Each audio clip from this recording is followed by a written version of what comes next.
बोल जय श्री বৃন্দাবন ধাম কি হরে কৃষ্ণ সুধী ভক্তবৃন্দ আমরা এখন এই বৃন্দাবন ধাম দর্শনে আজকে চলে এসেছি রাভেল অর্থাৎ রাধারানীর আবির্ভাব স্থল জন্মস্থান আমরা এখানে দর্শন করলাম শ্রী বিগ্রহ রাধারানীর শিশু বেলাকার যে ছোট বিগ্রহ রয়েছে সেই দর্শন হলো আর এখন আমরা চলে এসেছি ছাদের উপরে এই দেখুন কল্পবৃক্ষ এই কল্পবৃক্ষ দীর্ঘদিন যাবৎ এখানে অবস্থান করছে রাধারানীর লীলার সাক্ষী স্বরূপ এই বৃক্ষ সকলের মনোবাঞ্ছা পূর্ণ করেন তা আমরা রাধারানীর কাছে প্রার্থনা করছি এই বৃক্ষের কাছে প্রার্থনা করছি আমরা যেন রাধা কৃষ্ণের অপ্রাকৃত সেবা কৃষ্ণ ভক্তি কৃষ্ণ প্রেম লাভ করতে পারি জয় জয় শ্রী রাধে শ্যাম এখান থেকে আমরা দর্শন করে আমরা চলে যাব এখন দাউজি মাঠ বনে দাউজি রয়েছেন সেখানে দাউজিকে দর্শন করব দাউজিকে দর্শন করে আমরা চলে আসব যেখানে আমাদের প্রাতরাস হবে চিন্তাহরণ শিবজি ব্রহ্মাণ্ড ঘাট তারপরে আরও অন্যান্য দর্শন আছে আপনারা আমাদের সঙ্গে থাকুন একসঙ্গে সবগুলো বলে দিলে আর তখন আপনারা হয়তো বলবেন যে হয়ে গেছে আর হবে না কিন্তু এখনই সব কিছু বলবো না কি কি দর্শন হবে এটা পরে পরে বলবো তাহলে আপনারা অপেক্ষায় থাকবেন নিতাই গৌর প্রেমানন্দে হরি হরি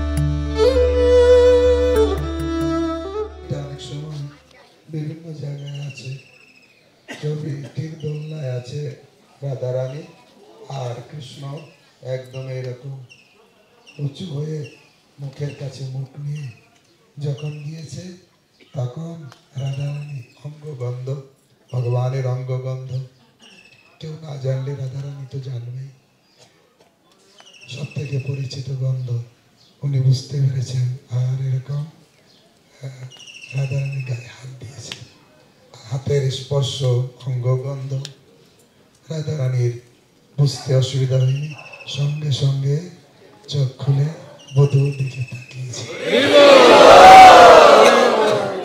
নয়নে নয়ন মিলন হয়েছে আসলে এটা হচ্ছে রাধা কৃষ্ণের প্রথম মিলন প্রথম দর্শন রাধারানী এখানে ছিলেন কৃষ্ণ গোকুলে ছিলেন 3 বছর কি 3.5 বছর কৃষ্ণ গোকুলে ছিলেন তখন যখন উৎপাত হচ্ছে পুতনা এসেছে তৃণাবর্ত অসুর এসেছে একটার পর একটা অসুর ডিস্টার্ব করছে কৃষ্ণকে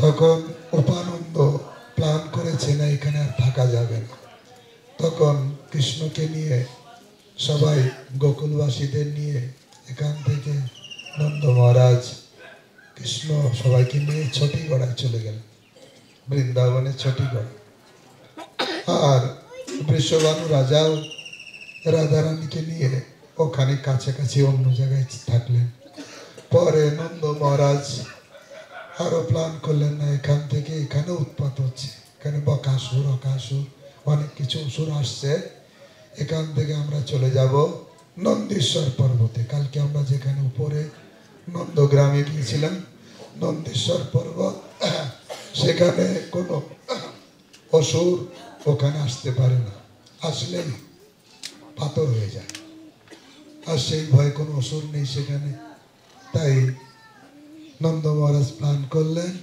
নন্দেশ্বর পর্বতে যাব এখানে শিবজি নন্দেশ্বর পর্বত রূপে অবস্থান করছে এই পাহাড়টাই পুরোই শিবজি আপনারা নন্দেশ্বর পর্বতে উঠেছেন আর বর্ষনাতে গিয়েছেন এটা হচ্ছে ব্রহ্মাচল পর্বত ব্রহ্মা স্বয়ং পর্বত রূপে ওখানে অবস্থান করছেন এনারা আসলেন নন্দেশ্বর পর্বতে বৃষভানু রাজা চলে গেলেন ব্রহ্মাচল পর্বতে বৃষভানুপুরে যেটা বর্ষনা তো এভাবে ওখান থেকেই আপনারা সংকেত বন দেখেছেন প্রেম বিহার, প্রেম সরোবর দেখেছেন, কথা শুনেছেন, কীর্তন শুনেছেন, হৃদয়ও কাতর হয়েছেন। তা সংকেত বন হচ্ছে সেই জায়গা, আপনারা হয়তো শুনেছেন না, বলেছেন না, শুধু দর্শন করেছেন? দর্শন হয়েছে। আমি জাস্ট ভাঙা গলায়, আপনাদের ভালো লাগছে না তবু একটু বলি, কারণ আমি এখন আছে ভাগবত প্রভুরা বলতে পারবে ভালো, ওনাদের ভালো গলা আছে। তা সংকেত বন, সংকেত বিহারী ভগবান, ওখানে নাম হয়েছে কি সংকেত বিহারী ভগবান। ওখানে সংকেত করতেন, নন্দগ্রাম থেকে কৃষ্ণ আসতেন, আর এখান থেকে বাসি ভোগ দেওয়া বা কোনো না কোনো কিছু দিয়ে সংকেত করতেন। তখন বর্ষনা থেকে রাধারানী আসতেন, তখন দুইজনের মিলন হতো। এই জন্য ওই জায়গাকে বলা হয়েছে সংকেত বিহারী বন, আর ওই ভগবানকে বলা হয়েছে সংকেত বিহারী ভগবান। আপনারা প্রেম সরোবর গিয়েছেন, প্রেম সরোবরের কথা শুনেছেন না? গলায় আর কি বলবো, হ্যাঁ বলো। পাবন সরোবর হচ্ছে, আমি বলেছিলাম বৃন্দাকুণ্ডে যে ললিতা সখীর পিতা হচ্ছে পাবন নামক গোপ, তার বাবার নাম ছিল পাবন গোপ। উনি ওখানে বসে ভজন করেছিলেন, আর সেখান থেকে ওই কুণ্ড হয়েছে, নাম হয়েছে পাবন সরোবর। পাবন সরোবরে এমন পবিত্রকারী, একবার তো নন্দ মহারাজ দেখছেন, উনি যাবেন, নন্দ মহারাজের ইচ্ছা আছে যাবেন কোথায়, ওই যে কোটি কোটি লোক যেখানে গিয়েছিল কয়েকদিন আগে, প্রয়াগ তীর্থে যাবে। প্রয়াগে স্নান করলে পাপ নষ্ট হয়, ওখানে স্নান করার জন্য মানুষ করে, কিন্তু পাবন সরোবরে কেউ স্নান করলো না। করেছে কিনা একজন করেছে। তা নন্দ মহারাজ যেতে চাইছিলেন, তখন কৃষ্ণ বললেন, বাবা তুমি প্রয়াগে যাবে, ব্রজ ছেড়ে একটা দিন থাকো, একটা রাত থাকো। রাত্রে থেকেছে, দেখে দেখছে হঠাৎ স্বপ্নে দেখছেন রাজা চলছে, যে আপনি কে? যে আমি প্রয়াগরাজ। প্রয়াগরাজ আপনি এখানে? না, আমি অনেক, আমার জলে অনেকে স্নান করে তো সব পাপে আমি ভর্তি হয়ে গেছি, তাই আমি মানসী গঙ্গাতে এসেছি স্নান করার জন্য। বা পাবন সরোবরে যাব, এখানে স্নান করো, পাবন সরোবরে আমি পবিত্র। দেখছেন অনেক নারী লাগা, তাদের জিজ্ঞেস করছে আপনারা কে? বলছে আমি গঙ্গা, কেউ হচ্ছে সরস্বতী, মন্দাকিনী, আলাদা আলাদা নদীর নাম বলছে। কি জন্য এসেছেন? না, আমরা এসেছি এই পাবন সরোবরে স্নান করার জন্য, আমরা পবিত্র হব। ওখানে তো আমাদের উপরে অনেক পাপ রেখে আসে। তা আসলে ব্রজধাম হচ্ছে এই পাবন সরোবর বলুন, রাধাকুণ্ড বলুন, রাধাকুণ্ডে তো সমস্ত তীর্থ অবস্থান করছে। তা সেখানে স্নান করলে, সেখানে স্পর্শ করলে আর প্রয়াগ তীর্থের দরকার হয় না। প্রেম সরোবর হচ্ছে, আপনার প্রেম সরোবরে অনেকে স্নান করেছে, তাই তো? দেখছিলাম প্রসাদ আসতে দেরি হচ্ছে, হ্যাঁ সেই জন্য সুযোগ হয়েছে, ওটা ভালো। সাপে বর, ভগবানের চোখের জলে, রাধারানীর চোখের জলেই আপনার স্নান করেছে। আপনাদের গায়ে তো লেগে আছে, কার গায়ে লেগে আছে?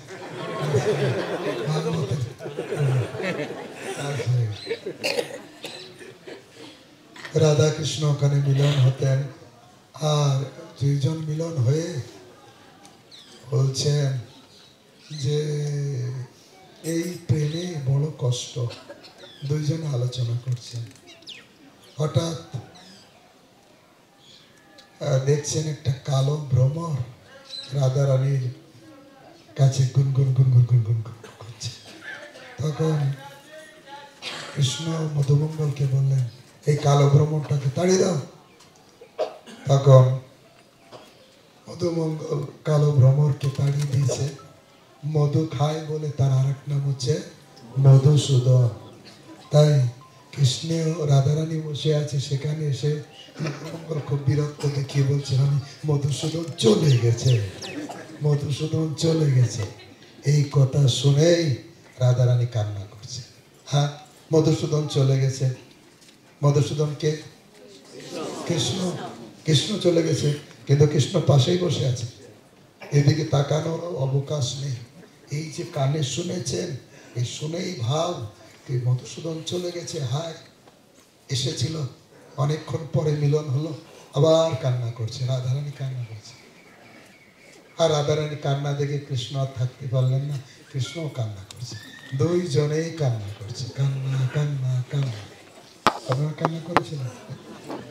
ওই রাধা কৃষ্ণের চোখের জলে ওই কুণ্ডটা হয়েছে, সেই জন্য ওই কুণ্ডের নাম হচ্ছে প্রেম সরোবর, প্রেম কুণ্ড, রাধা কৃষ্ণের নাম। তো আমরা যে রাভেলে আর একটু কথা বাকি আছে, অনেক বাকি আছে, আমি তো ফাঁকি দিচ্ছে। বাকি আছে এই, এখানে রাধা কৃষ্ণের মিলন হলো, কৃষ্ণ চলে গেলেন। এবার নারদমুনি জানেন, আমার গুরুমহারাজ এই কাহিনীটা প্রায় বলেন, নারদমুনি জানেন যে কৃষ্ণ এসেছেন গোকুলে, কৃষ্ণকে দর্শন করেছেন, সমস্ত দেবতারা এসেছেন। তখন নারদমুনি ভাবছেন, গোকুলে কৃষ্ণ এসেছেন, নিশ্চয়ই ওনার নিত্য শক্তি রাধারানী কোথাও না কোথাও এসেছে। যেমন বলে কান টানলে নাক আসে, এরকম জাগতিক কথা বলে, মানে যেখানে কান সেখানে নাক আসে, অর্থাৎ যেখানে কৃষ্ণ আছে সেখানে রাধারানী আছে। কিন্তু কেউ যদি এই রাধারানীকে বাদ দিয়ে শুধু কৃষ্ণকে ভজন করে, সে পাষণ্ডী। ভক্তগণ, রাধা ভজনে যদি মতি নাহি ভেলা, কৃষ্ণ ভজন তব অকারণে। সুন্দর সুন্দর গান আছে, আমরা যেহেতু টাইম শর্ট, আমরা কি দর্শন করব, আমরা বিকালে আবার একটু ভজন কীর্তন রাধারানীর কথা যদি সুযোগ হয় অন্যরা বলবে বা আমি একটু মনে পড়লে বলবো। আমি শর্টে বলে যাচ্ছি, আর কীর্তন আলোচনা করবো রাধা তত্ত্ব, যদি গলা ঠিক থাকে। তা রাধারানীকে কোথাও না কোথাও এসেছে, এই চিন্তা করে নারদমুনি খুঁজতে লাগলেন সব গোকুলের ঘরে ঘরে। আপনাদের বাড়িতে কেউ জন্ম নিয়েছে? সন্তানকে দেখান, কেউ জন্ম নিয়েছে? সবাইকে জিজ্ঞাসা করছে। আর সন্তান যাদের ঘরে জন্ম হয়েছে বলছে আসো, বলে আমি আশীর্বাদ করার জন্য এসেছি, আসলে দর্শন করার জন্য এসেছে সবাইকে। আর সবাই ঘর থেকে নিয়ে এসে, আমার লালা আমার লালি জন্ম হয়েছে, নারদমুনি আশীর্বাদ করে দে, আশীর্বাদ করছে। বৃষভানু রাজা কীর্তিদামা শ্রীদামকে এনেছে, তাই তো? শ্রীদামকে এনেছে। তখন মনে হচ্ছে, বলছে আর কি কেউ আছে? আর একজন কন্যা আছে, ছোট জন্ম নিয়েছে, কিন্তু কি আর বলবো, পোড়া কপাল আমার, বাচ্চা জন্ম থেকেই অন্ধ, দেখে না। ঠিক আছে, আমাকে একটু দর্শন করা, ভাবছে এখানেই হবে, মন বলছে। আর তখন রাধারানীকে নিয়ে এসছেন, রাধারানীকে কোলে নিয়েছে। কীর্তিদা বিশ্বভানু চলে গেছেন সাধুর কোলে দিয়ে, আর ওনার স্পর্শ পেয়ে সারা শরীর একদম পুলকিত হচ্ছে। কারণ চিন্ময় বস্তু স্পর্শে চিন্ময় ভাব আসে, আর একদম অষ্টসাত্ত্বিক বিকারে একদম। তখন বুঝতে পেরেছে এখন না, সাধারণ নয়, হচ্ছে নিত্য সঙ্গিনী রাধারানী। তখন হ্যাঁ, রাধারানীকে অনেক স্তুতি করেছেন নারদমুনি, আরো বলেছেন হে রাধে, দয়া করে আপনার কিশোরী রূপ একটু দেখা। তখন তো বাল্যরূপ কোলে নিয়েছেন, সেই জন্য এখানে বাল্যরূপ দেখা যায়। এখানে পাশে লালি রাধারানী, তখন বাল্যরূপ ছেড়ে একদম কিশোরী রূপ দেখা দিয়েছে। রাধারানী হচ্ছে নিত্য কিশোরী, আর কৃষ্ণ নিত্য কিশোর। কোনোদিন চুল পাকে না, কোনোদিন বয়স হয় না, কোনোদিন বৃদ্ধ হয় না, কোনোদিন যৌবন যায়। নিত্য কিশোর, নিত্য কিশোরী। তাদের অনেক জায়গায় বিবাহ হয়েছে। এই যে ছবিটা দেখবেন, ভান্ডারী বনে কৃষ্ণ তখন ছোট, রাধারানী বড়। ওখানে আবার একই রূপ হয়েছে, যদি সুযোগ থাকে বলবো। জয় রাধে। আমরা এখন সোজা দাউজিতে যাব। যে যে মন্দির বন্ধ হয়ে যায় সেগুলো আমরা তাড়াতাড়ি করবো, সেরকম কথা কম দর্শন করে প্রণামী দিয়ে সবাই পাচ্ছে উঠি, তাই তো? हरे वृंदावन धाम जय वृंदावन धाम, वृंदावन ओ वृंदावन धाम जय जय वृंदावन धाम।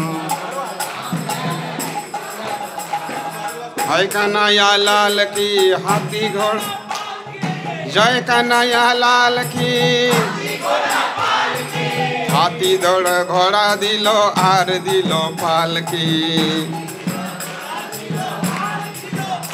हे हरे कृष्णा कृष्ण कृष्ण हरे हरे, हरे राम राम राम हरे हरे, हरे कृष्णा कृष्ण कृष्ण हरे हरे, हरे राम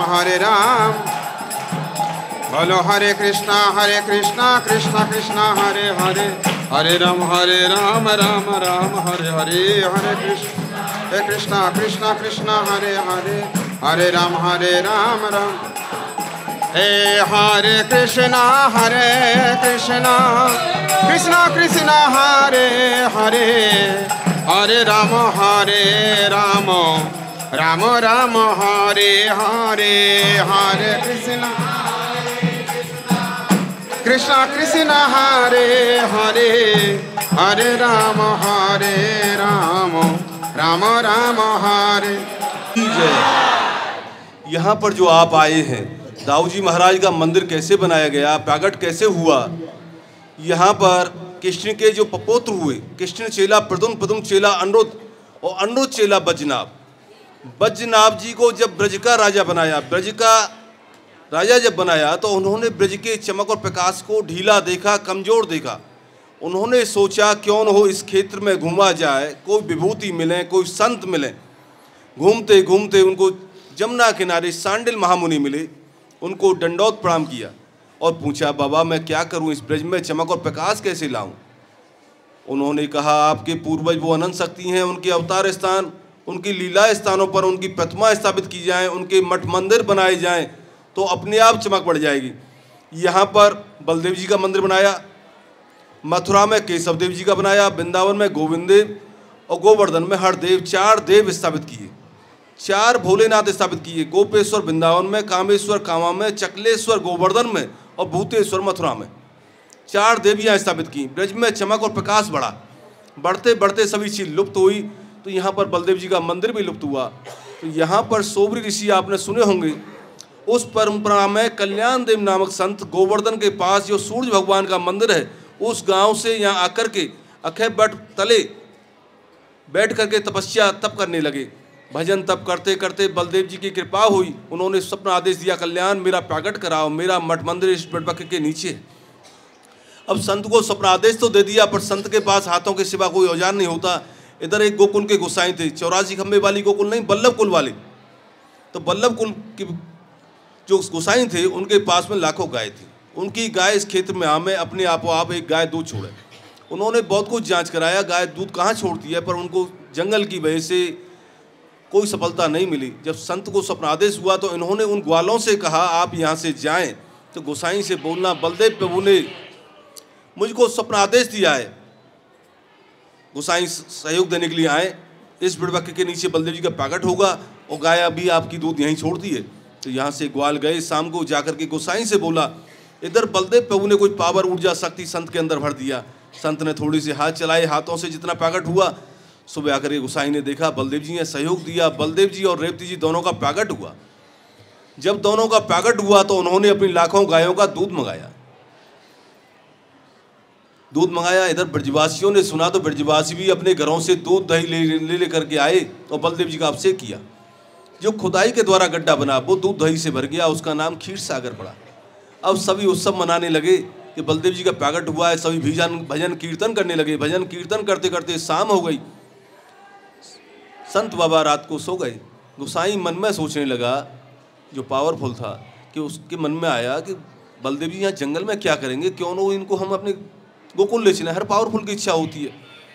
इधर बलदेव जी ने संत को फिर स्वप्न आदेश दिया, कल्याण मैं अपने नाम से नगरी चाहता हूँ। गोसाई से मने करना, न माने तो इससे कहना ये पूरी ताकत लगाए, मैं अपने नाम से नगरी चाहता हूँ। उन्होंने स्वप्न आदेश गोसाई को बताया। गोसाई ने सोचा संत बाबा हैं, कोई भाव बदल लिया हो, क्यों न हो इनसे ही कहा जाए, भाव बदल लिया हो, क्यों न हो ताकत लगाई जाए। तो उन्होंने ताकत लगाई, आदमी बढ़िया बुलाई, बैलगाड़ी मंगाई और जब उठाने की कोशिश की, बलदेव प्रभु तो हिले भी नहीं।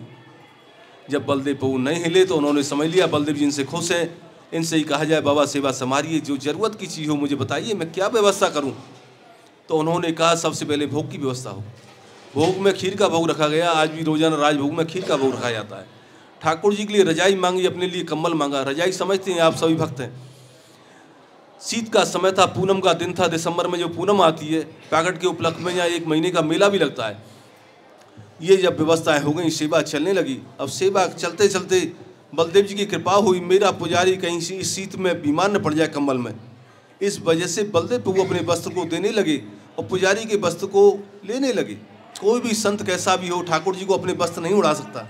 जब ऐसा क्रम होने लगा तो ग्वालों ने देखा ये क्या मामला है, संत बाबा वस्त्रों का ट्रांसफर करती हैं।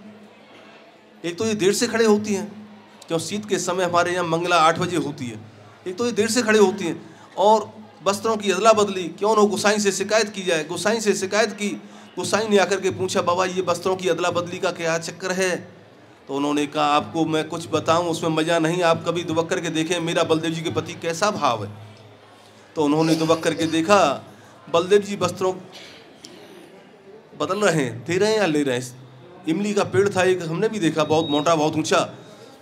तो ऐसे इमलियों के यहाँ पेड़ थे, उस ओट में दुबक करके जब देखा बलदेव जी अपने वस्त्र को दे रहे हैं या ले रहे हैं, तो उन्होंने क्षमा याचना ठाकुर जी से मांगी, संत से मांगी और लिख करके दिया मेरा आज से कोई दबाव नहीं, अपने हिसाब से सेवा करें और ठाकुर जी की सेवा पूजा आप अपने हिसाब से करते रहें। जो ज़रूरत की चीज़ हुआ करें मेरे पास तो खबर भेज दिया करें। जब से दबाव खत्म हुआ, अपने हिसाब से सेवा करने लगे। अब सेवा करते करते बलदेव जी की कृपा हुई, सेवा करने लगे। बलदेव जी की फिर कृपा हुई। संत से एक दिन बोले कल्याण अपनी शादी कर तेरे वंश से सेवा चाहता हूँ, कि बाबा मैं इस माया में नहीं पढ़ना चाहता, कि नहीं नहीं तेरे वंश से आगे सेवा चाहता हूँ। तो महाराज कुछ वचन दीजिए। कैसा वचन? मेरी संतान के द्वारा आप भोग लेते रहें, मेरी संतान भूखी नहीं मरे। बलदेव जी ने वचन दिया। जब उन्हें शादी की, 2 बच्चे हुए, वही वंश परंपरा बढ़ी, उसी वंश परंपरा में हम आती हैं। जब वंश आगे से बढ़ने लगा तो वंश बढ़ते बढ़ते एक औरंगजेब बादशाह हुआ। आपने सुना होगा औरंगजेब यवन। उसने जगह जगह देवी और देवताओं को परेशान किया। आगरा उसकी राजधानी थी। आगरा यहाँ से 40 किलोमीटर दूर है, पर चला वो दिल्ली की तरफ से है। नंदगाम, बरसाना, गोवर्धन, वृंदावन, मथुरा वगैरह सबको पार किया और पूछा दाऊ जी बलदेव कितना दूर है। 5-7 कोस जितना बताया, घूमता रहा। घूमते घूमते शाम को फिर पूछा कितना दूर, जितना पूछा था उतना ही दूर। दूसरे दिन चला, उतना ही बताया। तीसरे दिन चला। ऐसा कहती हैं उसे 5-7 दिन लग गए। हार गया। हार करके उसने हिंदू राजाओं से पूछा ये देवता कैसा है तुम्हारा, और देवता तो पलायन कर गए। पुजारी ले गए, संत ले गए, जाकी तो मालूम नहीं पड़ी क्या कर रहा है। तो उन्होंने कहा बलराम जी जो हैं शेष हैं, और शेष रूप में जब ये लक्ष्मण थे तो सीता भाभी के लिए रेखा ऐसी खींची इन्होंने कि रावण जैसा पावरफुल वो उस रेखा को इनकी पार नहीं कर पाया। आप इनके हाथ जोड़े, रास्ता मांगे। तो उसने हाथ जोड़े, रास्ता मांगा। बलदेव जी ने अपना पर्दा हटाया, आगे बढ़ा। बढ़ते बढ़ते 2 किलोमीटर दूर रह गया। उसके मन में पाप आया, अब तो मैं सेना को ऑर्डर दे सकता हूँ। सेना को ऑर्डर दिया। सेना आगे बढ़ी तो ब्लाइंड हो गई, दिखना बंद हो गया, उल्टा सीधा घूमने लगी। बादशाह ने पूछा आप उल्टा सीधा क्यों घूमते हो? कि महाराज हमको दिखता नहीं है। कि लाओ मैं चलता हूँ आगे। तो वो आगे बढ़ा, वो भी गड़बड़ हुआ और मऊमाछी बलदेव जी ने छोड़ दी। जब मऊमाछी छोड़ दी तो फिर घबरा गया, भाव प्रकट करने लगा, आप ऐसे कृपालु हैं, आप ऐसे दयालु हैं, मेरे ऊपर कृपा करिए। आज से मैं आपके प्रति कोई गंदा भाव नहीं लाऊंगा, आपके मंदिर में नहीं आऊँगा, जो बनेगी सेवा में यहीं से भेजूँगा। जब ये ऐसा मन भाव प्रकट करने लगा, बलदेव जी ने उसको सही किया। तो उसने अपने अच्छे औहदे वाले, अच्छी पोस्ट वाले सिपाही सलाहकार को समझा के भेजा, आप जाएं पुजारियों को समझाएं, वो डरे नहीं, मेरे पास आए, मैं कुछ सेवा करना चाहता हूँ। यहाँ उसका आदमी आया, उसने पुजारियों को समझाया और पूछा, भी बाबा आपको कोई डर भय नहीं लग रहा है? बादशाह घूम रहा है कि हमको काय का डर भय, बाबा ने हमारी जड़ जमाई है, हमारा पुरखा तो संत था, यही हमारी लाई रखेंगे। तो उसने कहा, आपके बलदेव प्रभु ने ऐसा चमत्कार दिखाया है बादशाह को, बादशाह ने आपको बुलाया है, 1 2 4 जो भी चलना चाहें चलें और कुछ सेवा करना चाहती हैं। यहाँ से 1 2 जो पुजारी गए, उनको तांबे के पात्र पर लिख करके भेंट किया 5 गाम जमीन जागीर, बेशकीमती जवाहरात दी, जो हीरा पन्ना मोतियों की मालाएं होती हैं, एक गेट का निर्माण, उस पर बड़े ड्रम रखवाए, ड्रम बजाने के लिए एक मोमडन छोड़ा। जब ये व्यवस्थाएं हुई तो 5 ग्राम जमीन का टैक्स तो आज भी सरकार उगा करके अपना खर्चा काट करके जमा करती है, क्योंकि मुसलमानी जागीर है। मुसलमानी जागीरों का ऐसा ही होता है, जिस मठ मंदिर से लगी हो। और जो जवाहरात दी है उसकी एक चाबी जज के पास है, एक चाबी यहाँ मंदिर में डबल लॉक ताले में है। 4 दिन जवाहरात की चाबी कमीशन द्वारा जज भेजेगा, 4 दिन धारण होगी, शरद पूर्णिमा के दिन, जन्माष्टमी के दिन, बलदेव छठी के दिन, बलदेव रास पूर्णिमा। जब ऐसा हल्ला हुआ कि बलदेव ने ऐसा चमत्कार दिखाया, विशेष पब्लिक आई, विशेष चढ़ावा चढ़ा, तो विशाल मंदिर बना। पहले वो छोटा सा मंदिर था जो कीर्तन हो रहा है, छोटा मंदिर था, फिर ये विशाल मंदिर बना। फिर धीरे धीरे मान्यताएं बढ़ी, जो बद्रीनाथ धाम जाती हैं वहाँ से चावल लाती हैं, यहाँ चढ़ाती हैं, पीले चावल मिलते हैं। ऐसे ही जगन्नाथपुरी जाती हैं, जगन्नाथपुरी से छड़ी आती है, ऐसे मुड़ैमा इतनी बड़ी या इतनी बड़ी, वो यहाँ चढ़ाई जाती है कि हम वहाँ की यात्रा करके आए। जैसे जगन्नाथ जी में झंडा चढ़ता है, यहाँ भी झंडा चढ़ता है। बलदेव जी का मंदिर प्राइवेट है, हम लोग पुजारी हैं और बारी बारी से सेवा पूजा करती हैं। बलदेव जी के यहाँ लाखों बच्चों के बाल उतरते हैं जो मन्नत मांगते हैं, लाखों बच्चों के। बलदेव जी बहुत दयालु हैं, नित्यानंद बल के धाम है, इनसे ज्ञान का बल, भक्ति का बल मांगना चाहिए। बोलो दाऊ जी महाराज की। कल्याण प्रभु जी के वंशधर है कि हम लोग जो सोबरी ऋषि वंश परंपरा में कल्याण देव फर्स्ट पुजारी वंशधर हम लोग। আপনারা সবাই বুঝলেন কি বললেন? না না বলবো একটু বাংলায় স্বর সংক্ষেপ। एक सेकंड समझाओ, प्रसाद लेके প্রসাদ প্রভু যাচ্ছেন, ইনি হচ্ছেন, ওনার পরিচয় হচ্ছে, এনার বাবাও আমাদের পান্ডা ছিলেন, গৌড়ীয় বৈষ্ণবদের পান্ডা, ইনিও আমাদের পান্ডা। আর ধামে আসলে পান্ডাদের আনুগত্যে ধাম দর্শন করতে হয়, কারণ ওনাদেরই ভগবান, ওনারা যদি দেখাবে তাহলে আমরা দেখতে পাবো। এই জন্য আমাদের গৌরাঙ্গ প্রেম মহারাজ হোক, যখনই মহারাজদের সঙ্গে এসেছি তখন ওনারা আমাদের এই শিখিয়েছে যে আমাদের পান্ডাদের সম্মান করতে হবে, পান্ডাদের আনুগত্যে দর্শন করতে হবে। প্রভু যেটা বললেন সেটা আমি একটু সংক্ষিপ্ত বলছি। উনি গিয়েছেন আমাদের জন্য প্রসাদ আনতে, আমরা অনেকবার এসেছি ওনার বাড়িতে, যে মাখন মিশ্রি খেতাম, কিন্তু এত ভক্ত নিয়ে বাড়িতে ঢুকলে বাড়ি দরজায় বন্ধ হয়ে যাবে। যা প্রসাদ আনছে আমরা পাবো, আর প্রণামী দিয়ে আমরা দেরি করব না, গতকালের মতো যেন আমাদের অসুবিধা না হয়, আমরা তাড়াতাড়ি যাব, সেই জন্য সব জায়গায় একটু তাড়াতাড়ি করছি। প্রভু আসতে আসতে যার 2 কথা বলছি হচ্ছে এই, ভগবান কৃষ্ণ এই ব্রজ ধামে আসলেন, লীলাবিলাস করলেন, অপ্রকট হয়ে গেছে। অপ্রকট হওয়ার পরে এই ব্রজমণ্ডলের দায়িত্ব পড়েছে কার? বজ্রনাভের। বজ্রনাভ দেখছেন সব শুনশান, কোনো কিছু ভগবানের লীলাস্থল নেই, বড় দুঃখিত। তখন গুরুদেব শাণ্ডিল্য মুনির কাছে গেলেন যে আমায় এখন আমি কি করতে পারি? শাণ্ডিল্য মুনি বললেন, তুমি জায়গায় জায়গায় বিগ্রহ স্থাপন করো, এই মাঠ বনে বলদেব, তারপরে মথুরাতে কেশবদেব, বৃন্দাবনে গোবিন্দদেব, আর এক দেব কাম্যবনে হরিদেব, এই 4 দেব প্রতিষ্ঠা করলেন, 4 দেবী প্রতিষ্ঠা করলেন। গোবর্ধনে হরিদেব, হ্যাঁ, চাকলেশ্বর। ওই গোবর্ধন আর মানসী গঙ্গা একই জায়গায়। তা এই চার দেব চার দেবী বিভিন্ন নাথ সব বিগ্রহ প্রতিষ্ঠা করলেন। ব্রজধাম ভালোভাবে চলছিল। পরবর্তীকালে এই ব্রজমণ্ডলে বিভিন্ন বিগ্রহ সভা প্রকট হন।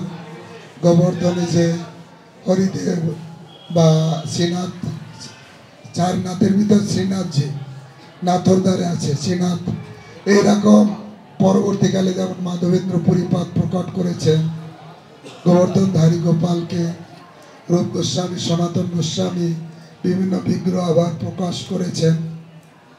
পরবর্তীকালে এখানেই দাউজি এখানে ছিলেন। এখানে কেউ জানতেন না। এখানে প্রভু যেটা বললেন, একটা গাছের নিচে জমিদারের অনেক গাভী ছিল, গাভী এসে এক জায়গায় দুধ দিত। পরে স্বপ্ন দিয়েছে ওখানে আমি অবস্থান করছি, আমাকে প্রকট করো। তখন সেই জায়গা ঘুরে বলদেবকে পাওয়া গেছে, ভগবান বলদেব। এর কোনো জয়পুরের লোকের দ্বারা তৈরি বিগ্রহ না, স্বয়ং প্রকটিত। এখানে যখন পাওয়া গেছে তখন ব্রজবাসীরা দুধ দই ঘি এনে বিরাট বড় অভিষেক করেছে। সেই অভিষেকের দই দুগ্ধ যেখানে জমা হয়েছিল সেইটা সাগর হচ্ছে ক্ষীর সাগর। পিছনে আপনারা দেখবেন সেই ক্ষীর সাগর আছে। তো এখানে সেবা পূজা চলছিল। কল্যাণদেব উনি প্রকট করলেন এবং পরবর্তীকালে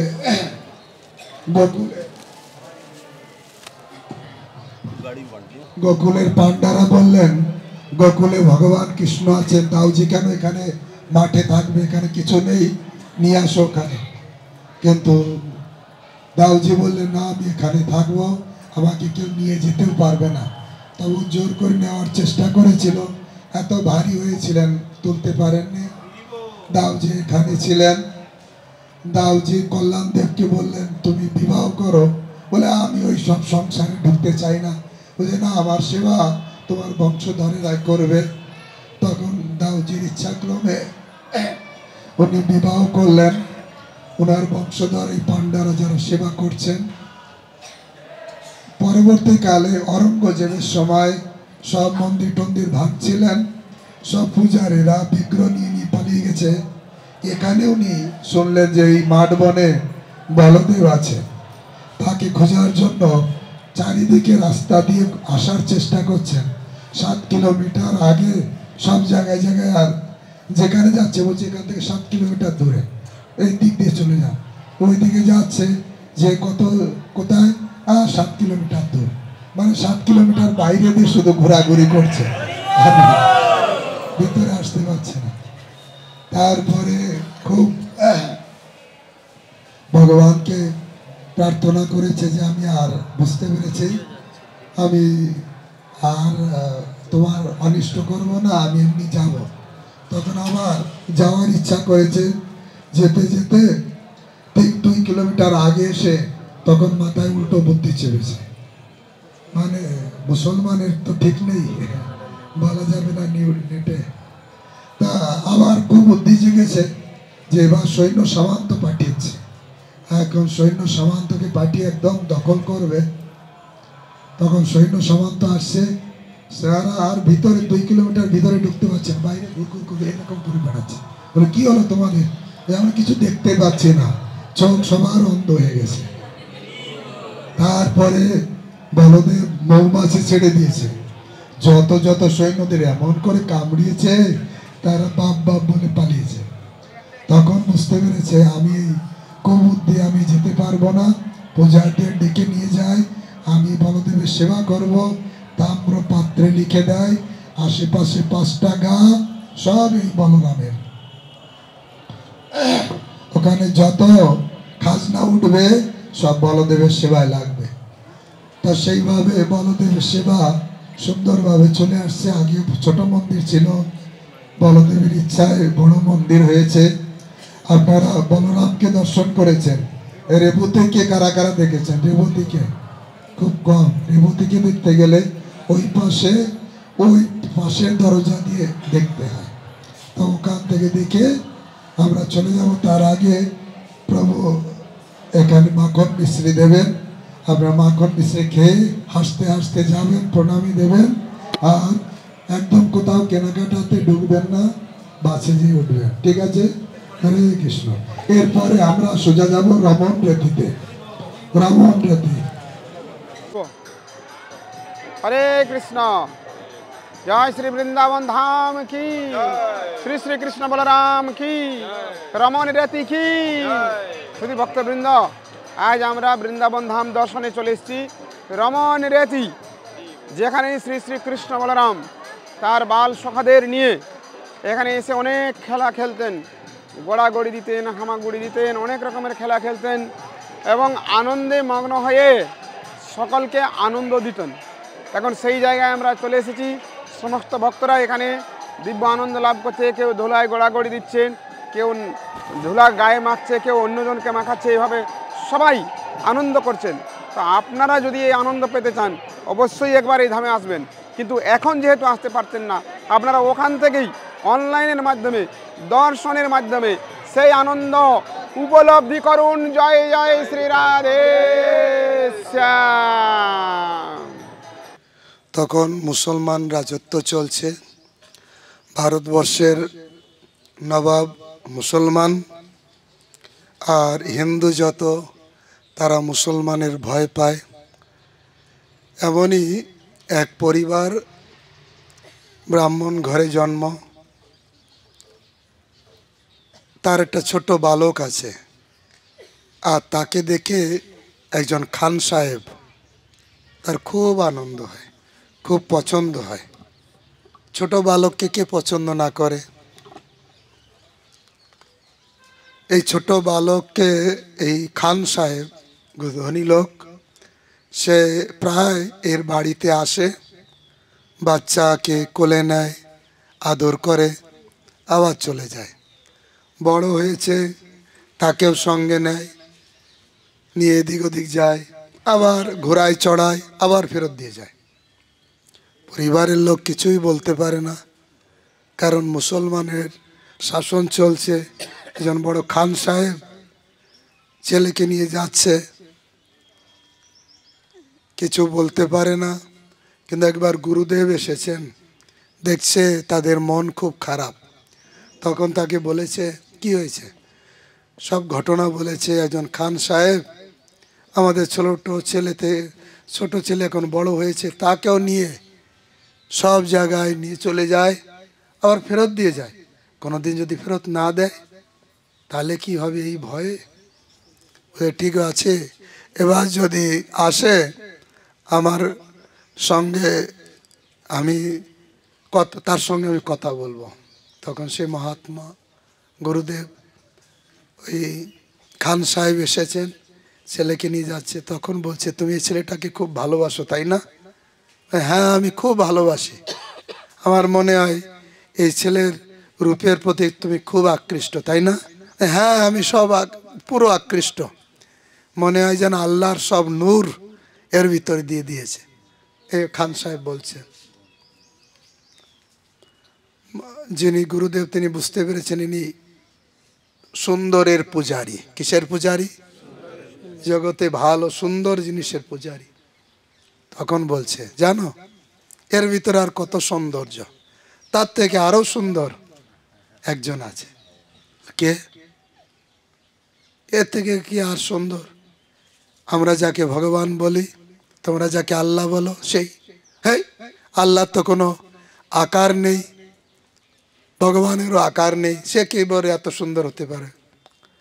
তখন গুরুদেব বুঝালেন যে না, আমাদের অল্প বুদ্ধির জন্য আমরা তাকে নিরাকার বলি, কিন্তু তার আকার আছে আমাদের থেকে দিব্য আকার, তার রূপ আমাদের থেকে অনেক সুন্দর রূপ, আমাদের মতো জড় রূপ না। মানে শাস্ত্র থেকে যত সিদ্ধান্ত দিতে হয় সব দিয়েছে, আর খান সাহেব গলে গেছে। খান সাহেব বলছে, তাকে পাবো কোথায়? এত সুন্দর, আমি তো সুন্দরের পূজারী, আমি চাই এই সুন্দর। তখন সে বলছে, গুরুদেব বলেছেন উনি বৃন্দাবনে আছে। একটা কথা আছে, এটা আমি অথরাইজ বৈষ্ণবের মুখ থেকে এটা শুনেছি। এটাই আর একটা লোকগীতি কথাকাররা তারাও বলে থাকে, সে হচ্ছে একজন এই খান সাহেব পান খায়, পানের দোকানে এসেছে, তখন সুন্দর কৃষ্ণের ছবি দেখেছে, বালকৃষ্ণ নাঙ্গা পায় অর্থাৎ খালি পায়। ওই এত সুন্দর, কে এই বালক? বলে হচ্ছে কৃষ্ণ। কোথায় থাকে? বৃন্দাবনে থাকে।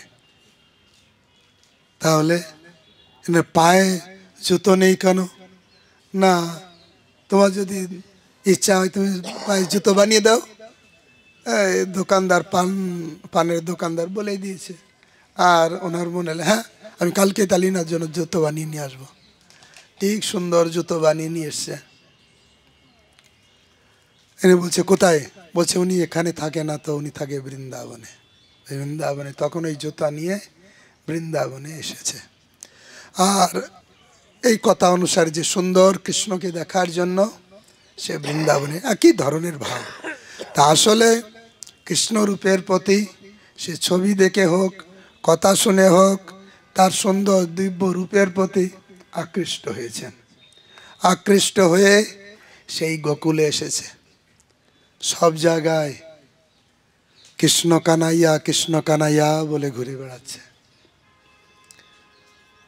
কেউ বলছে বঙ্কবিহারী মন্দিরে আছে, ওখানে গিয়েছে, দেখছে কথা বলছে না, না পড়ে আছে। না খেয়ে না দিয়ে আমি যতক্ষণ না এই নাঙ্গা পায়ে কৃষ্ণকে দেখব ততক্ষণ আমি কিচ্ছু খাবো না। একদম না খেয়ে না দিয়ে শুধু হা কৃষ্ণ বলছে।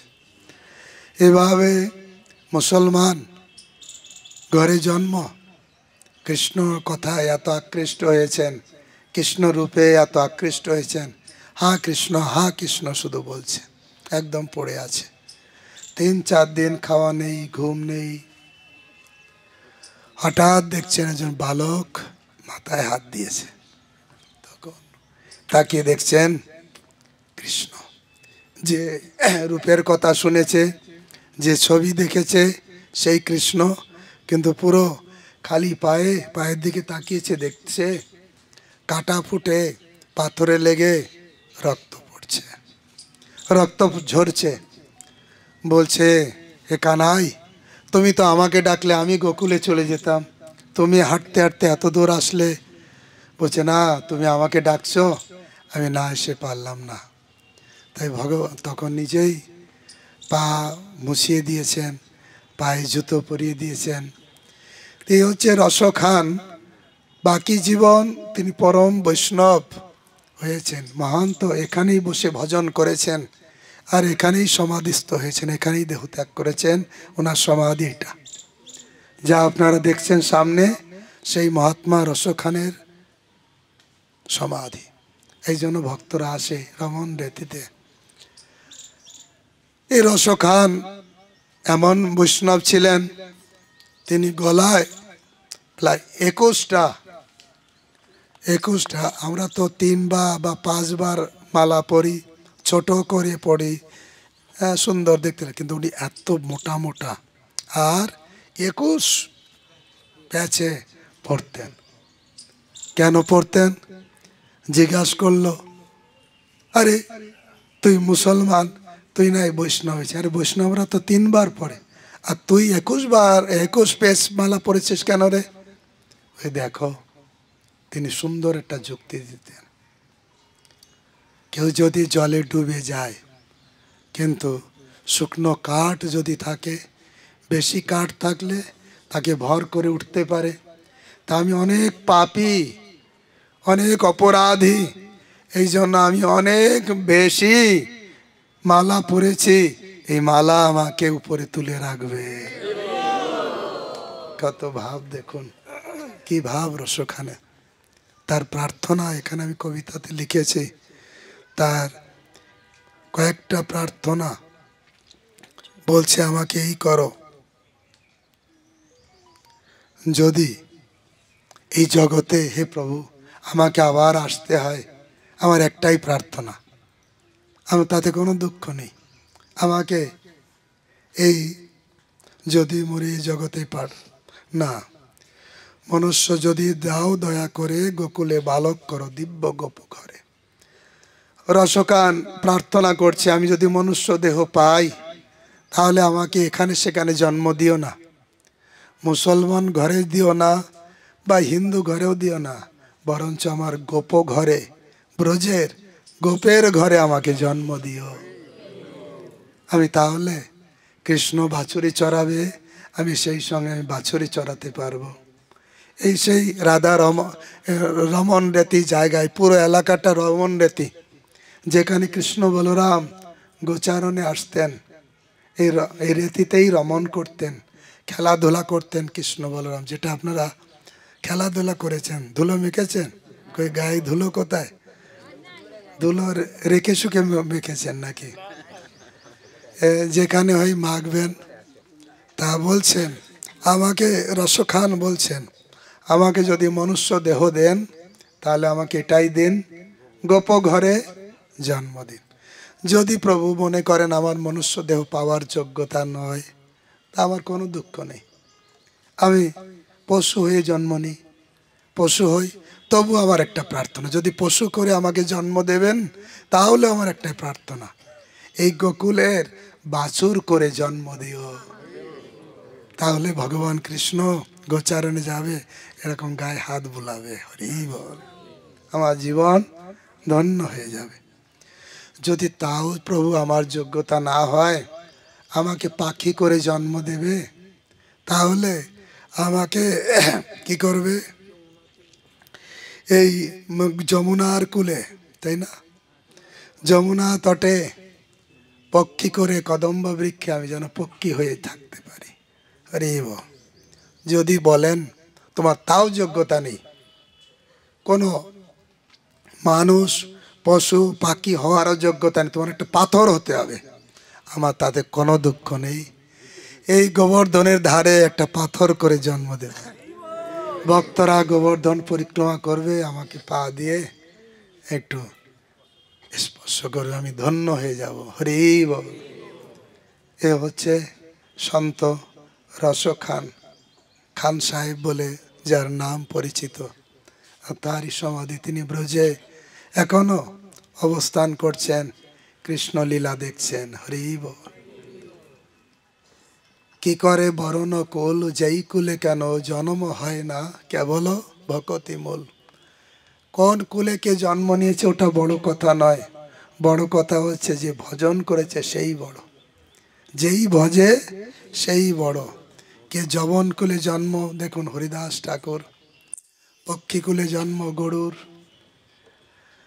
তারপরে পশুকুলে জন্ম, কিভাবে বাদর, এভাবে দেখা গেছে পুরো রসখান তার জীবনে তিনি কিভাবে ভজন করেছেন, আর ভজন করতে করতে এই রমন রেতিতেই শরীরটাকে বিলিয়ে দিয়েছেন।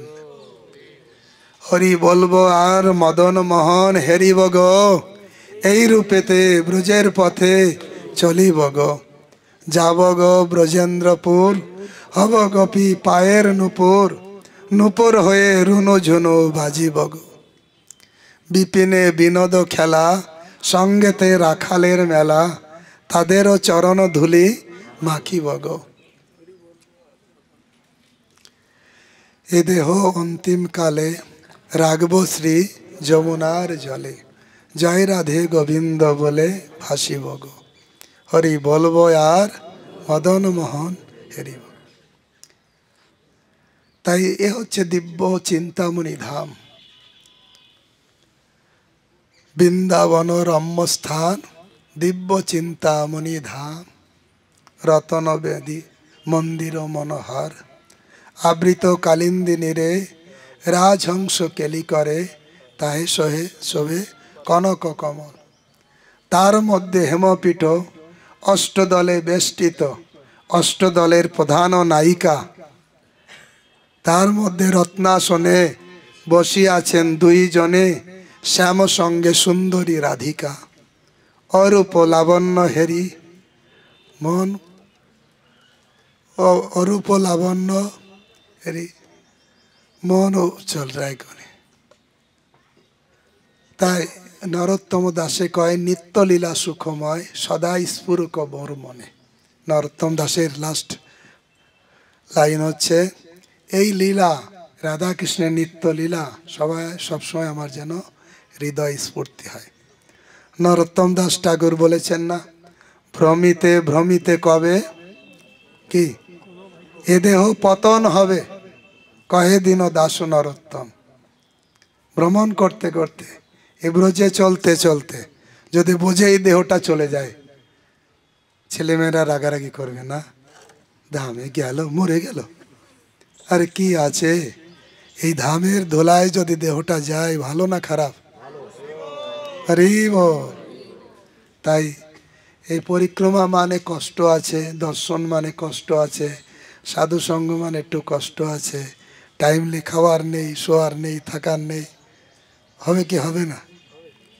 কষ্ট না করলে মিলবে? আমি তো দেখলাম আপনারা কত আগ্রহশীল, কালকে অত কষ্ট করলেন, আজকে আবার সকালে সকালে একদম ফ্রেশ হয়ে রেডি হয়ে চলে এসছেন। হরি বল। আমি তো ভাবছিলাম ভক্তরা আসবে কি না, দেখছি সবার আমার আগে সবাই এসে হাজির হয়ে গেছে। আসলে আপনাদের কত ভক্তি, ভালোবাসা, প্রেম আছে ভগবানের প্রতি। তা আমরা এরপরে যাব 84 খাম্বা বলছে না পরম পুরুষ, এরপরে 84 খাম্বা, যেখানে হচ্ছে কথা বলার কিছু আমাদের নেই। হ্যাঁ, ওখানে কিছু কথা বলা যাবে না, কিছু গাইডও দেওয়া যাবে না। যদি বলবো তাড়াতাড়ি আসো, আমাদের ধরে চড়াবে। জানি এই আমি ওই যে আপনারা নন্দগ্রামে গেলেন, একটা জায়গায় উঠার পথেই দেখবেন বাঁ দিকে ডাইভার্ট করে দিল। ওটা কিছু না, সব জায়গায় এরকম আছে। তা ওখানে সময় নষ্ট করলো, কিন্তু আমি যদি ডাকবো তাহলে রাগারাগি করবে। এই জন্য আমি যাচ্ছি না তাই রাগারাগি করছে, ভাবছি এই সাধু যাচ্ছে না তাহলে আর কেউ যাবে না, এই জন্য ধরে বেঁধে আমাকে নিতে পারলে। তা ওখানে আমাদের কারো টিকি খুঁজে পাবেন না, বুঝতে পারলেন? 84 খাম্বা, তাই তো আমাদের কাউকে খুঁজে পাবেন না। যা বলার এখন বলছি, যাবেন, দর্শন পেলেই পালিয়ে আসবেন। আপনাদের বলবো না চলে আসুন চলে আসুন, তাহলে আমাদের অবস্থা খারাপ করে দেবে। আপনারা ওখান থেকে 84 খাম্বা দর্শন করবেন, সোজা ওখান থেকে পিছনের দিক দিয়ে ওখান থেকে আপনারা বেরোয় সেই উখল বন্ধন, আপনারা সেখানে এসে দর্শন করবেন। কিন্তু ওরা আবার শুনি রেগে যায়, আগে গোকুলে গেলে বলে সব টাকা পয়সা ওখানে দিয়ে এসছো, এখানে ঢুকতে হবে না। তা তবুও ওখানে দাম বন্ধন লীলা হয়েছিল, ওটা দেখবেন। আমরা কিছু কথা বললে ওরা শুনবে না, কথা বলার ওখান থেকে আমরা যাব ব্রহ্মাণ্ড ঘাটে, ওখানে সুযোগ হলে একটু কথা হবে, না হলে না হবে। তারপরে আমরা চিন্তা হরণ শিবজি, তাই তো চিন্তা হরণ শিব দর্শন করে আমরা সোজা ঘরে ফিরব। ঘরে ফিরে দুপুরে প্রসাদ পেয়ে সারা বিকালটা ঘুমাবো, তাই বিকাল থেকে ভজন কীর্তন এই বৃন্দাবনের সুন্দর। আমার তো কথা বলার গলা চলে গেছে, যদি কাউকে পাই ডাকবো, না হলে আমরা বসে ভজন কীর্তন বৃন্দাবনের লীলা কথা স্মরণ করব।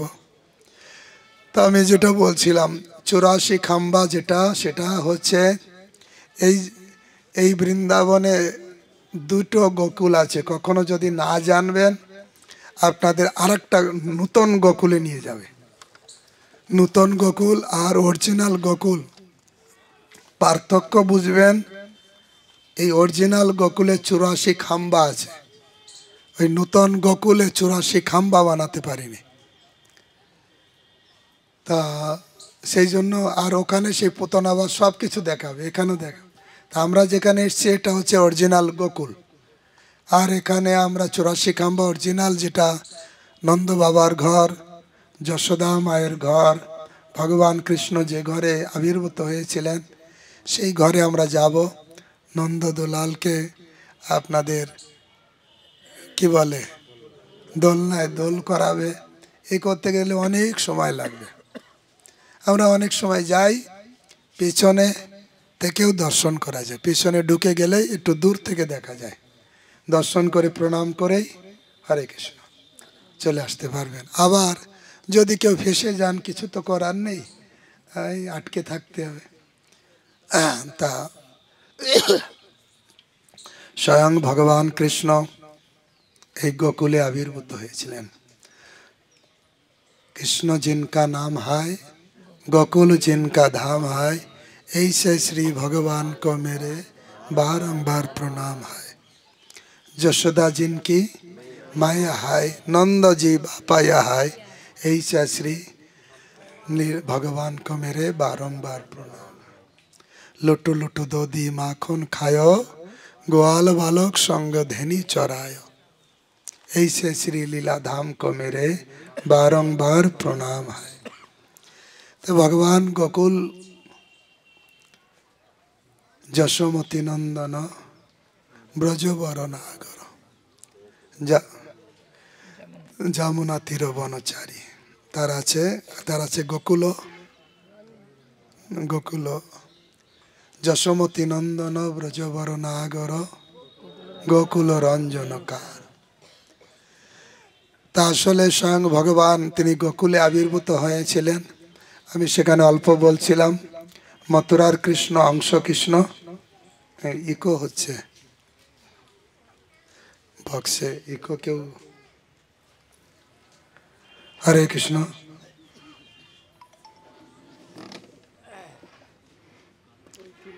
হরে কৃষ্ণ কৃষ্ণ কৃষ্ণ হরে হরে, হরে রাম রাম রাম হরে হরে। হরে কৃষ্ণ হরে কৃষ্ণ। তা যেটা হচ্ছে স্বয়ং কৃষ্ণ গোকুলে এসেছিলেন, অংশ কৃষ্ণ মথুরায় জন্মগ্রহণ করেন। এই যমুনা পার করে বসুদেব এই গোকুলে নিয়ে এসেছিলেন। অংশ কৃষ্ণকে রেখে দিয়ে কাকে নিয়ে যান? যোগমায়াকে নিয়ে যান। আর অংশ কৃষ্ণ যখন এসেছেন ওই পূর্ণ কৃষ্ণের সাথে মিশে গেছেন। তাই আমরা বলছিলাম 100 টাকার ভিতরে 5 টাকা 10 টাকা সবাই আসে। স্বয়ং কৃষ্ণ কখনো অসুর মারেন না, কিন্তু আমরা দেখেছি পুতনা অগাসুর বকাসুর বধ হয়েছে এই গোকুলে, কিন্তু সেটা অংশ কৃষ্ণ, স্বয়ং কৃষ্ণ থেকে অংশ কৃষ্ণ বের হয়ে অসুর মারার কাজ করেন, আবার পূর্ণ কৃষ্ণের ভিতরে প্রবেশ করেন। গোকুলে নন্দ কি আনন্দ ভাই, জয় কানাইয়া লাল কি, হাতে দিনো ঘোড়া দিনো আর দিনো পালকে। এই আনন্দ গোকুলেই হয়। সবাই নন্দ নাচে, উপানন্দ নাচে, বুড়ো বুড়ি সবাই নাচে। এই জগতে কারো ছেলে হলে মেয়ে হলে এই আত্মীয় স্বজন একটু নাচানাচি করে, তাও তো অত করে না এখন। কিন্তু গোকুলে যখন কৃষ্ণ এসেছেন ব্রজবাসীরা সবাই নাচছে, মাখন একজন আরেকজনের মাখন মারছে, অনেক আনন্দ করেছে। বুড়ো বুড়ি ওরা নাচছে, নাচায় বুড়ি হাতে লইয়ে নড়ি, হাতে লাঠি নিয়ে বুড়িও নাচছে, যে না চলতে ফিরতে পারে না সেও হাতে লাঠি নিয়ে সেও নাচছে। তা আসলে গোকুলে আসলেই আনন্দ করতে হয়, হাসি করতে হয়, মাখন মিশ্রি খেতে হয়। সবাই হাসুন, হা হা হা হা হা।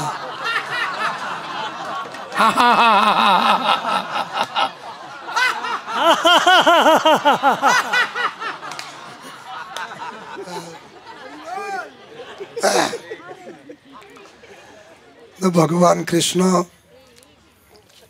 ঠিক জন্মাষ্টমীর গভীর রাত্রে গোকুলে তিনি আবির্ভূত হন। আর তখন সবাই যশোদামা যোগনিদ্রায় তিনি আচ্ছন্ন ছিলেন, সবাই ঘুমে গেছে। মাঝরাত্রে চেঞ্জ হয়েছে, কিছুই জানে না। সকালে যখন দেখেছে কৃষ্ণ কোলে এসেছে, সবার খুব আনন্দ। তা ভগবান কৃষ্ণ গোকুলে স্বয়ং কৃষ্ণ তিনি গোকুলে ছিলেন 3 বছর 6 মাস বা 4 মাস। তারপরে ছটিগড়ায় যান, আরও কয়েক বছর সেখানে থাকেন। তারপরে কৃষ্ণ চলে যান নন্দগ্রামে। আর নন্দগ্রামে ছিলেন। নন্দগ্রামে যখন 11 বছর 6 মাস, তার ভিতরেই ভগবান এই বৃন্দাবনে মাখন চুরি লীলা, বস্ত্রহরণ লীলা, রাসলীলা, সব লীলা, যা যা মাধুর্যময় লীলা, সব লীলা এই 11 বছর 6 মাসে করেছেন। তারপরে অক্রূর এসে কৃষ্ণকে বৃন্দাবন থেকে মথুরায় নিয়ে গেছেন। মথুরাতে আরও 13 বছর 6 মাস ছিলেন। ব্রজধামে ছিলেন 11 বছর 6 মাস। মথুরাতে ছিলেন 13 বছর 6 মাস। কত হলো? আর 100 বছর ছিলেন দ্বারকাতে। তাহলে কত হলো? 125 বছর কৃষ্ণ জগতে লীলা করেছেন। এবং 125 বছর যখন ওনার বয়স, তখনও নবযৌবনঞ্চ, নিত্য কিশোর। ভগবান এইভাবে গোকুলে অনেক লীলা করেছেন। বিশেষ করে একদিন বলরাম এসে মাকে বলছে, মা মা, কানাই না আজকে মাটি খেয়েছে। ওই মাটি, আমার 9 লক্ষ গাভী, এত মাখন, আবার মাটি খেলো। এই কানাই, কেন মাটি খেয়েছো? না না না, আমি মাটি খাইনি। এই বলাই বলছে, দাদা বলছে তুমি মাটি খেয়েছো। বলে না না না, বলাই দাদা না, ঝুট বলে, খুব মিথ্যা বলে। হ্যাঁ, খালি মিথ্যা বলে, মিথ্যা কথা বলছো তুমি, তুমি মাটি খেয়েছো। বলে না, জানো বলাই দাদা মিথ্যা বলে। বলে না না, সত্যি বলে। জানো কি বলেছিল মিথ্যা বলে কিনা? তুমি বলো। বলে কি বলেছিল? তুমি বুঝতে পারবে বলাই দাদা মিথ্যা কি বলে কিনা। কি বলেছে বলতো? যে একদিন বলাই দাদা আমাকে বলছিল, তোর বাবা দেখতে ফর্সা, তোর মা দেখতে ফর্সা, তুই কোথা থেকে কালো আসলি জানিস? তুই আসলে যশোদা মায়ের পুত্র নয়, তোদের ভাড়া করা, তো অন্য জায়গা থেকে নিয়ে এসছে তোকে। বলো দাদাই? ওরে না না না, একদম ঝুট বলাই, একদম 100% ঝুট বলে। তুই না, তুই আমার পুত্র। এবার কোলে তুলে নিয়েছে। না না না, একদম 100% বলাই বলবো, মিথ্যা বলে, এ মিথ্যা কথা। ও ঠিক আছে, তাহলে ও নাই মিথ্যা বললো, তো বলেছে তুই মুখ খোল। তখন জোর করে যখন মুখ খুলেছে, তার ভিতরে পুরো ব্রহ্মাণ্ড দেখছেন, অনন্ত কোটি ব্রহ্মাণ্ড দেখছেন, গোকুল দেখছেন, যমুনা দেখছেন, গ্রহ উপগ্রহ, তারা, নক্ষত্র, যশোদামা নিজেকেও তার ভিতরে দেখছেন। ভাবছে আমার কি মাথা ঘুরে গেল, না মাথায় কিছু ভর করেছে? কি দেখছি, ছোট্ট বালক কানাই, কি দেখছি? পরক্ষণে ভাবছে না, মনে হয় মাথা টাথা ঘুরে গেছিল, প্রেশার টেশার বেড়ে গেছিল, কি দেখছিলাম। পরক্ষণে ভুলে যায়, মানতে চায় না। বলে না না, আমার কানাই দুষ্টামি করলে তাকে শাসন করতে হবে। আরও একদিন ব্রহ্মাণ্ড দেখেছিলেন, জানেন? কোনোদিন এর আগে, যেদিন কৃষ্ণ একদম বিছানায় শুয়েছিলেন, যশোদা মা লালন পালন করছে, হঠাৎ ঘুমে একটা হাই তুলেছে। হাই তুললেই মুখের ভিতরে দেখতে পেয়েছে পুরো ব্রহ্মাণ্ড। আরে বল,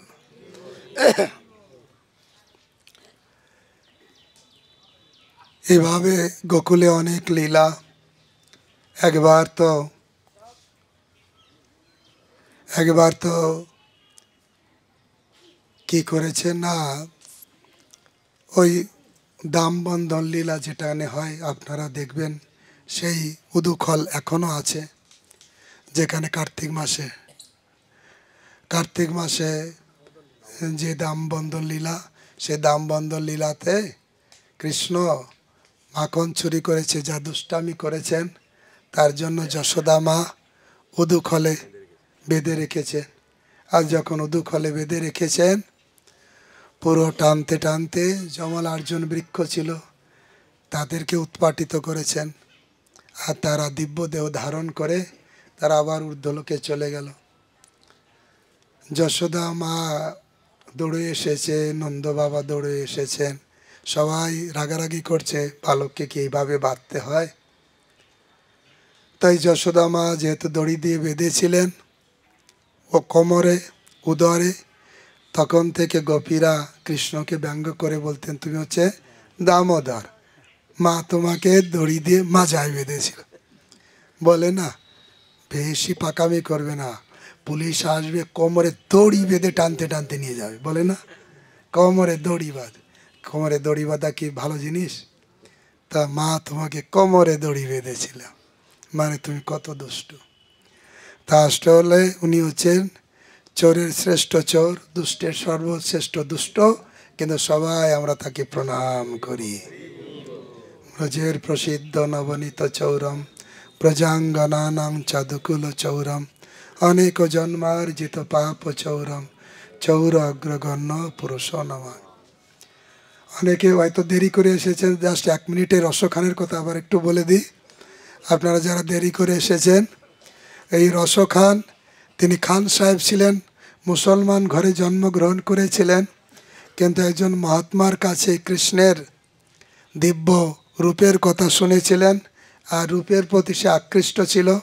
তাই সেই কৃষ্ণকে লাভ করার জন্য মহাত্মার উপদেশ অনুসারে তিনি এই ব্রজধামে আসেন কৃষ্ণকে দর্শন করার জন্য। সে রূপের প্রতি আকৃষ্ট ছিল, আর কোথাও না পেয়ে সব জায়গায় জায়গায় ঘুরে বেড়াচ্ছিলেন, না খেয়ে না দে হা কৃষ্ণ বলছিলেন। 3-4 দিন খাওয়া দাওয়া বন্ধ করে যখন পড়ে আছেন, তখন কৃষ্ণ এসে রসখানকে দেখা দিলেন। হরি বল। এই রসখান মুসলমান ঘরে জন্মগ্রহণ করলেও পরম বৈষ্ণব। 21 প্যাঁচ তুলসী মোটা মোটা মালা গলায় পরতেন। আমি অনেক পাপী, আমি ডুবে গেলেও এই মালা আমাকে উপরে তুলে ভাসিয়ে তুলবে, সেই জন্য। আর তার প্রার্থনা, আমি যদি মানুষ হয়ে জন্মগ্রহণ করি, ব্রজের গোপ ঘরে যেন জন্ম হয়, যদি পশুকুলে জন্ম হয়, এই গোকুলের বাছুর হয়ে যেন জন্ম লাভ হয়, যদি তাও না হয় পাখি হয়ে জন্ম নিতে হয়, যমুনার কুলে কদম্ব বৃক্ষে যেন পাখি হয়ে থাকতে পারি, তাও যদি না হয় পাথর হয়ে জন্ম নেব। কোথায় যাব? গোবর্ধনের তলদেশে পাথর হব, ভক্তদের চরণ রেণু পাব। তো এরকম পরম বৈষ্ণব এখানে ব্রজে ভজন করে করেই সমাধিস্থ হয়েছেন, ওনার সমাধি এখানে। আপনারা যারা উপরে উঠতে না পারেন, দর্শন করে প্রণাম করে চলুন। এখন আমরা 84 খাম্বা গোকুলে যাব। হরে কৃষ্ণ।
हरि बोल। श्री वृंदावन धाम की, श्री श्री कृष्ण बलराम की, ब्रह्मांड घाट की। हरे कृष्ण। বৃন্দাবন ধাম দর্শনে আমরা এখন চলে এসেছি ব্রহ্মাণ্ড ঘাট। যে ব্রহ্মাণ্ড ঘাট অত্যন্ত প্রসিদ্ধ। এই ব্রহ্মাণ্ড ঘাটে যশোদা মা কৃষ্ণের মুখের মধ্যে বিশ্ব ব্রহ্মাণ্ড দর্শন করেছিলেন। যখন সমস্ত গোপ বালকরা বলছে যে কৃষ্ণ মাটি খেয়েছে, যশোদা মা তখন কৃষ্ণকে বলছেন যে তুমি মাটি খেয়েছো? তো কৃষ্ণ বলছেন না, আমি মাটি খাইনি। তখন বলছেন দেখি তোমার মুখটা দেখাও। তো যখন যশোদা মা তার মুখটা দেখলেন, কৃষ্ণ তখন হা করে দেখাচ্ছেন, তো সেই মুখের মধ্যে সারা বিশ্ব ব্রহ্মাণ্ড দেখতে পেয়েছিলেন। তো এই হচ্ছে সেই স্থান, এই ব্রহ্মাণ্ড ঘাট। আর এখানেই এই ব্রহ্মাণ্ড ঘাটে শিল প্রভুপাদ তিনি এইখানে স্নান করেছিলেন। এখন আমরাও সমস্ত ভক্তরা এখানে স্নান করব। আর আপনারা যারা অনলাইনে আছেন, আপনারাও ওখান থেকে মনে মনে স্নান করুন। আর আমরা এখানে প্র্যাকটিক্যালি স্নান করব। তাই গৌর প্রেমানন্দে।